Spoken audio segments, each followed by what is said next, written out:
My name is Ryan Hernandez, and I'm an assistant professor at UCSF in the Department of Bioengineering and Therapeutic Sciences. As an assistant professor, I am engaged in educating students and teaching them how to conduct research. Hey, Cyrus. So how's that solving disability going? That's going well. My goal is to excite students every year to enter in the field of research that I work in and to push the field of science further. A major part of my responsibility is to write grants to be able to develop new forms of science and to develop new methods for uncovering the basis of human health and disease.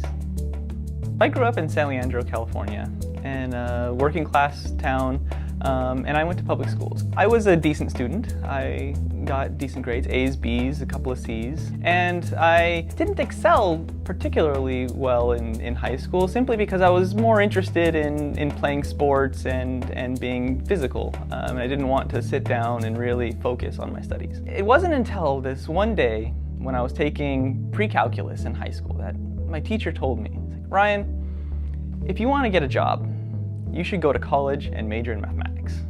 And I was kind of thrown back. I mean, I wasn't a particularly good student. I never even took an AP class in high school. And for this teacher to tell me that really surprised me. And so I decided to go for it. Growing up, I was very close to my grandparents. And my grandmother had diabetes. And one of the questions that I had was, well, how did that happen and why? So my very first research project when I was an undergraduate was to try and come up with a conceptual model for how the blood glucose and insulin receptors interacted with each other to lead to the onset of diabetes.